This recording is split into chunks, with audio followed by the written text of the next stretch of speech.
Shalom, selamat sore Bapak Ibu Saudara yang terkasih di dalam Tuhan. Dimanapun Bapak Ibu Saudara berada, puji Tuhan, hari ini saya bisa kembali dipercaya untuk memberikan sedikit kesaksian di acara Street Justice di Smart People Church. Bapak Ibu Saudara mungkin sudah banyak yang mengerti bahwa kami selama ini dipercayakan untuk menggembalakan jiwa-jiwa di daerah yang cukup terpencil, itu daerah kecil di desa, yaitu di Menganti, Gresik, Bapak Ibu Saudara, di mana kami memang masih dalam perintisan, di mana jemaat kami masih belum banyak, sekitar ya 35-40 orang, dan di mana jemaat-jemaat itu adalah jemaat-jemaat yang sederhana, jemaat-jemaat yang banyak yang sudah berumur tua-tua, dan jemaat yang pendapatannya, penghasilannya dari ada yang bercocok tanam, ada yang seperti itulah orang-orang yang sederhana.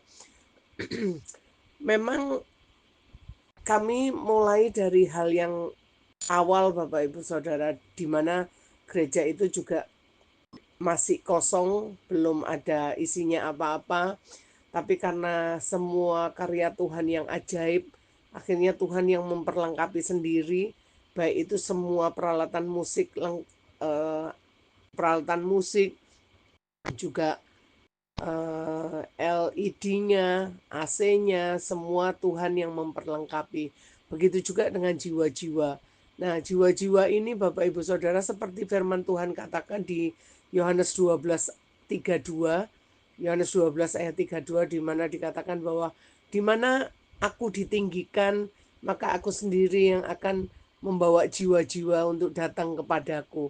Jadi puji Tuhan Bapak Ibu Saudara, firman ini yang menjadi pegangan kami, bahwa di mana Tuhan ditinggikan, maka kami percaya Tuhan sendiri yang akan mengirimkan jiwa-jiwa itu untuk datang memuji dan menyembah Dia. Beberapa waktu yang lalu Bapak Ibu Saudara, waktu kami ada ibadah Pondok Daud, waktu kami berdoa, tiba-tiba saya itu melihat air Bapak Ibu Saudara. Dalam waktu kami menyembah itu, dalam roh saya itu saya melihat seperti air yang masuk dari pintu depan gereja, masuk ke dalam. Nah, saya juga heran. Loh, biasanya kalau hal-hal seperti itu, biasanya itu air turun dari mimbar, turun ke jemaat, yang berbicara tentang kuasa urapan Tuhan yang turun dari tempat yang maha kudusnya Tuhan ke jemaat, ke jiwa-jiwa. Tapi yang saya lihat ini bukan seperti itu Bapak Ibu Saudara. Justru air ini masuk dari pintu luar, pintu gereja depan, dan air yang masuk ini bukan air bersih, tapi air-air yang membawa kotoran. Jadi saya lihat di situ air air itu membawa kotak rokok kosong, ada puntung rokok, ada kertas-kertas, ada botol-botol kosong. Jadi sepertinya air yang masuk itu bukan air yang bersih, tapi air yang kotor gitu, air yang membawa sampah-sampah. Nah, waktu kami berdoa, waktu kami menyembah di Pondok Daud itu, kami sempat bertanya sama Tuhan, apa Tuhan maksudnya penglihatan ini, apa yang Tuhan maksud dari hal ini. Memang nggak langsung dijawab Tuhan Bapak Ibu Saudara, nggak langsung dijawab Tuhan. Tapi 1 bulan berikutnya, tiba-tiba ada jemaat baru yang datang.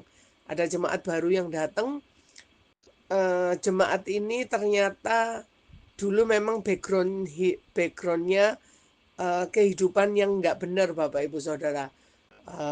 Preman di Doli, terus bandar narkoba, terus pemakai juga narkoba, dan banyak hal, sampai ditembak itu enggak bisa mati, dipukul enggak bisa, enggak kena, kayak gitu, di pedang itu enggak kena. Nah, seperti itu. Mereka datang ke kami, Dia ngomong bahwa dia sudah capek dengan cara hidup yang lama seperti itu, akhirnya minta didoakan. Nah, waktu kami persiapan untuk mendoakan, untuk melayani orang ini, Bapak Ibu Saudara, mendoakan untuk pelepasan semua dari jimat-jimatnya yang kebal, kebal senjata dan macam-macam. Nah, waktu kami persiapan berdoa untuk pelayanan pelepasan ini, tiba-tiba Roh Kudus ingatkan saya, ini loh yang waktu itu, waktu sebulan yang lalu, kamu lihat bahwa banyak air masuk dari luar, tapi membawa sampah gitu loh. Ya maksudnya seperti ini, bahwa rumahku ini, tempat gereja ini akan dipakai sebagai tempat pemulihan. Jadi istilahnya seperti bengkel dari semua yang rusak gitu Bapak Ibu Saudara. Oh, saya baru ngeh Bapak Ibu Saudara. Saya baru ngeh, oh maksudnya Tuhan seperti ini toh. Dan ternyata memang betul, tidak seberapa lama lagi tiba-tiba kami didatangi jemaat baru lagi, apa namanya, dari dukun. Maksudnya orang yang suka perdukunan Bapak Ibu Saudara. Jadi suka pakai jimat-jimat, pakai apa namanya, menyan dan macam-macam seperti itu. Dan singkat cerita, kami layani pelepasan dan puji Tuhan karena kuasa Tuhan yang dahsyat dan ajaib, karena kuasa Tuhan yang luar biasa. Akhirnya orang-orang yang seperti ini kami bimbing, kami arahkan, dan puji Tuhan sampai hari ini mereka menjadi jemaat-jemaat yang setia Bapak Ibu Saudara. Bahkan mereka bertumbuh di dalam pengenalan akan Tuhan. Waktu mereka merasakan sudah ketemu Tuhan sendiri, waktu kami layani pelepasan dan kami bimbing kembali untuk mengalami Tuhan secara pribadi, dan saat mereka mengalami Tuhan secara pribadi, baru mereka merasakan apa yang sepertinya yang lalu itu saat ini sepertinya sudah nggak berguna Bapak Ibu. Jadi mereka bisa tinggalkan total.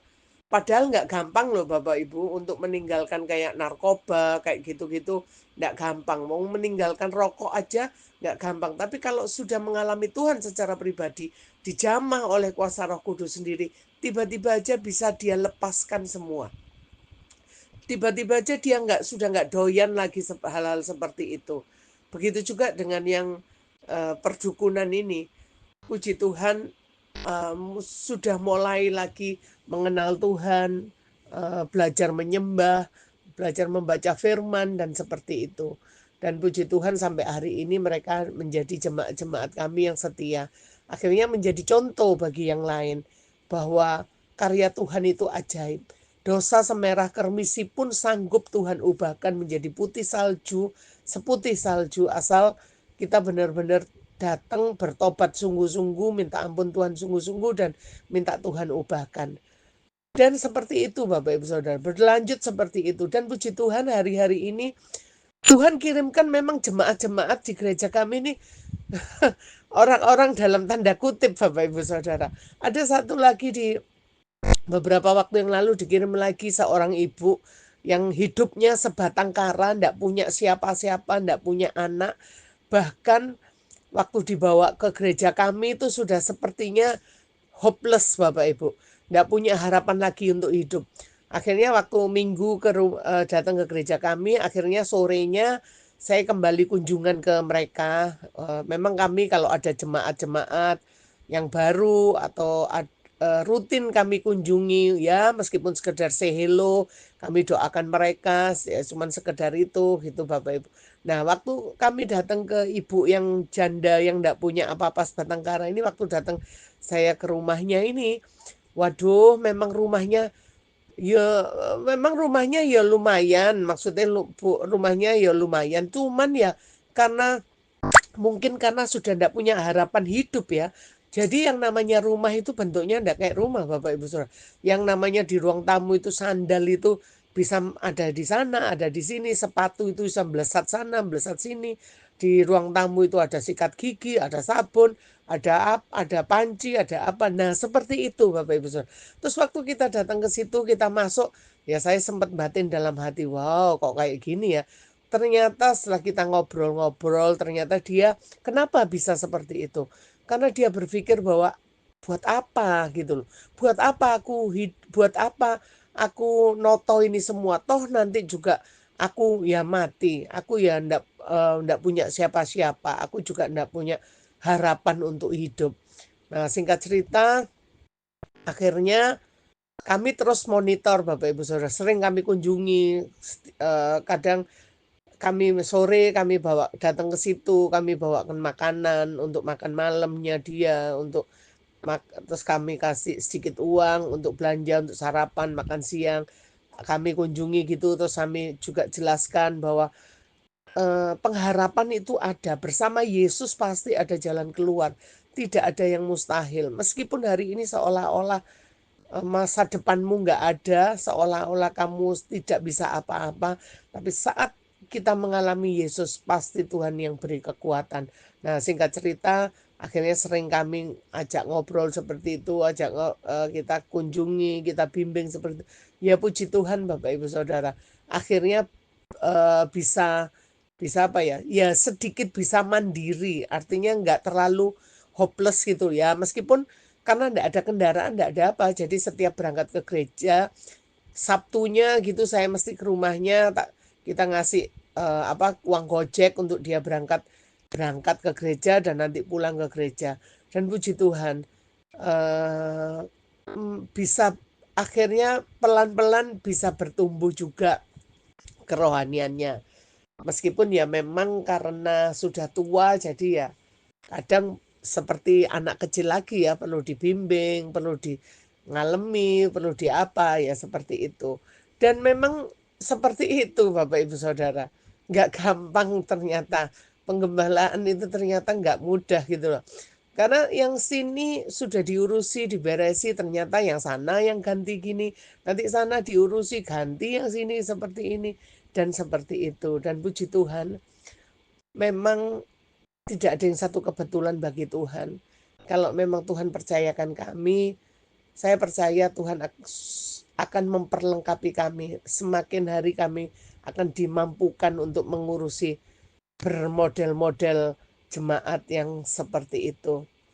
Singkat cerita, sampai hari ini kami boleh sukacita, kami boleh damai sejahtera, meskipun yang dikirim kepada kami oleh Tuhan ini adalah jemaat-jemaat yang dalam tanda kutip ya Bapak Ibu Saudara. Nah, ada jemaat baru lagi yang dari perumahan luar, dari perumahan sebelah itu juga datang. Itu ya gitu. Datang dengan cerita yang penuh cerita masalah keluarganya, mulai dari orang tuanya, mulai dari kakak-kakaknya, keluarganya, sehingga mengenai warisan dan macam-macam. Akhirnya kami bimbing dalam doa. Terus ada lagi juga yang jemaat baru lagi juga yang meskipun dia sudah megang satu jabatan di tempat lain, di gereja lain, tetapi datang ke kami, dia minta bantu doa, minta pelayanan karena masih ngalami seperti itu, dan puji Tuhan setelah kami layani sampai hari ini juga masih kami bimbing. Setiap selesai ibadah kami sempatkan waktu 1 jam untuk membimbing dia, untuk mengajak berdoa bareng, sharing firman sebentar, dan seperti itu. Puji Tuhan, memang Tuhan itu luar biasa. Kami percaya apa yang Tuhan percayakan di dalam pelayanan kami itu bukan satu kebetulan. Tapi kalau memang Tuhan sudah pilih kami untuk melayani jiwa-jiwa yang dalam tanda kutip aneh-aneh seperti itu, saya yakin dan percaya saya dan suami dengan Bapak Gembala pasti dimampukan, pasti diperlengkapi sehingga semua boleh berjalan seperti kehendak Tuhan. Begitu juga karena memang di gereja kami kami nggak mau banyak banyak aktivitas, kami nggak mau banyak aktivitas tapi tidak membawa mereka bertumbuh secara rohani. Kami cuman membatasi aja ibadah-ibadah jam-jam tertentu. Jadi kalau Selasa Itu ibadah kul, di mana itu menerapkan khotbah yang kita terima hari Minggu. Terus hari Selasanya kita diskusikan bagaimana khotbah yang kita terima hari Minggu itu kita terapkan dalam kehidupan kita masing-masing. Di sini jemaat bisa berdiskusi bagaimana kesaksian, apa yang dialami yang sesuai dengan firman Tuhan hari Minggu, terus perkembangannya seperti apa, dan seperti itu Bapak Ibu Saudara. Kalau khotbah hari Minggu kan cuma satu arah, tetapi kalau ibadah Selasa Kul ini bisa dua arah dari khotbah yang kita terima hari Minggu. Sedangkan Kamis kami ada ibadah Pondok Daud. Ibadah Pondok Daud itu kami mengajari jemaat untuk menyembah.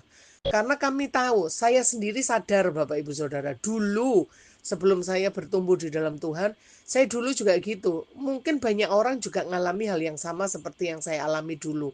Di gereja kita bisa nyembah, tapi di rumah untuk nyembah, untuk berdoa kita sulit banget.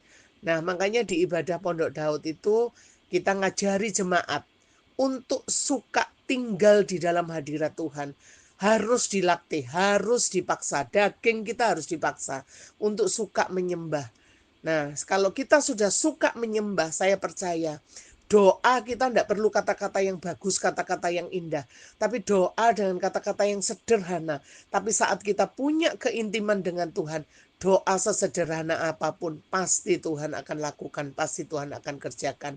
Itu yang kami ajarkan untuk jemaat-jemaat kami. Sehingga puji Tuhan sampai hari ini, apa yang Tuhan sudah percayakan di dalam penggembalaan kami, boleh berjalan seperti maunya Tuhan. Begitu Bapak Ibu Saudara yang bisa kami saksikan mengenai perkembangan penggembalaan kami di desa ini. Saya percaya Tuhan pasti akan bekerja lebih dahsyat dan luar biasa lagi. Kami tetap berdoa supaya Tuhan kirimkan kaum Kedar dan Nebayot untuk datang bersama-sama memuji dan menyembah Tuhan. Karena tempat ini biarlah menjadi tempat mercusuar bagi orang-orang, terutama di Gresik ini kan mayoritas adalah Muslim. Tapi kami percaya ini tiba saatnya kita menuai. Kami percaya kaum Kedar dan Nebayot akan datang bersama-sama karena melihat kemuliaan demi kemuliaan dinyatakan di gereja kami. Begitu Bapak Ibu Saudara yang bisa kami saksikan, terpujilah Tuhan hanya dalam nama Tuhan Yesus. Haleluya. Amin.